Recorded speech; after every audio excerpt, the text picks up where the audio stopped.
क्या पूरा मामला है? सर ये खेत है 120 काटा संख्या कंडौरा में पड़ता है। अच्छा अच्छा तहसील सिधौली जी यहाँ पे आम के पेड़ काटे गए थे। हमारी मम्मी हॉस्पिटल में थी।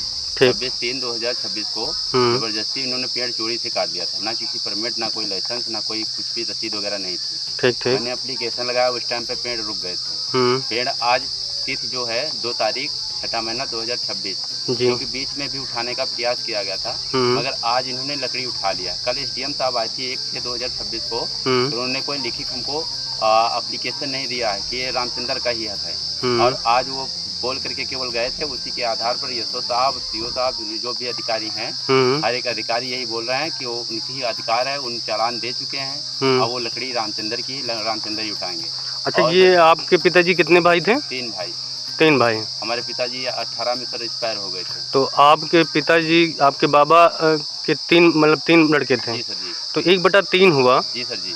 और आपको हिस्सा कितना मिला? 1/3 का मिलना चाहिए, मगर हमको हिस्सा नहीं दिया गया है। पूरा घाटा संख्या यही बोल रहे हैं। अच्छा अच्छा, सोच रहे हैं, हमको नहीं दे रहे हैं। ये जो चेक है, ये पेड़ वेड़ जो लगे हैं, ये आपको इसमें से कुछ नहीं मिला हुआ है? कुछ नहीं मिला सर, नाम को ये देख लीजिए, ये पूरा चेक है और उसमें 1/3 होना चाहिए, जबकि भैया का कहना है कि हमें इसमें कुछ भी नहीं दिया गया है। और सर हरे भरे पेड़ थे आम के। अच्छा, हरे भरे अधिकारी देखने भी आए थे, उनके हमारे पास वीडियो भी है। हाँ। और अधिकारियों की रिकॉर्डिंग भी हमारे पास। एप्लीकेशन दिया, उसकी भी सर हमारे पास है।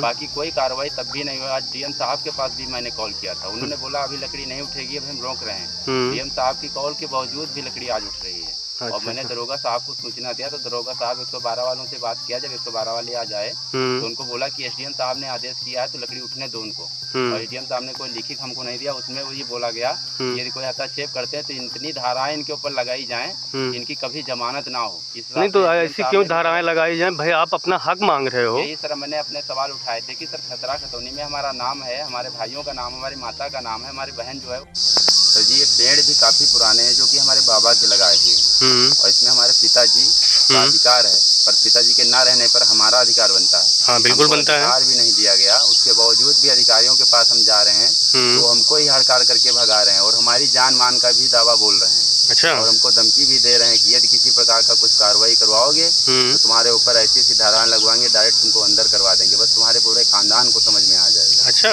इस प्रकार से हमको धमकी सीएम साहब ने भी दिया, दरोगा साहब ने भी दिया। 1 महीने इसके पहले आरजीआरएस किया था, उसके बारे में भी दरोगा साहब ने मुझको ही डांटा फटकारा था। क्यों? कि आपने क्यों आरजीआरएस दिया था? भाई अपना आप हक मांग रहे हो तो उसमें अधिकारी क्यों डांटा? सर यही तो हमारी समझ में आ रहा है, या तो पैसे वो लेकर के अपनी बात कर रहे हैं या तो किसी प्रकार का कुछ तो बात है, तभी तो वो दबाव हमारे ऊपर बना रहे हैं और उनको कुछ नहीं कर रहे हैं। जबकि मुजरिम वो है, मुजरिम को रिहा कर रहे हैं और हमको रिहा मुजरिम बना रहे हैं। नहीं भाई, आप गलत नहीं कर रहे हो। आप अपना अधिकार मांग रहे हो ना, कि अपना जो हमारे पिताजी का हिस्सा, अपने पिताजी का हिस्सा मांग रहे हो। जी सर जी। इसमें गलत क्या कर रहे हो आप? मगर वो हमको हिस्सा जमीन जबरदस्ती वो बोए, पूरी जमीन है तो जमीन भी हमको भीतर नहीं दी। और सीएम साहब के आगे यही हमने सवाल उठाया तो उन्होंने बोला कि पेड़ उसने लगाया हो या ना लगाया हो, उसकी देखरेख में है, वो कब्जा किया हुआ है तो पेड़ उसी के हुए। और रही बात कब्जे की, तो अपना कब्जा करो ना, और यदि कब्जा हम कर रहे हैं तो उसके लिए वो हमारे ऊपर दावा बोल रहे हैं, और यदि नहीं कब्जा कर रहे हैं तो हमारा हिस्सा नहीं मिल रहा है। अच्छा, आपको हिस्सा नहीं दिया जा रहा?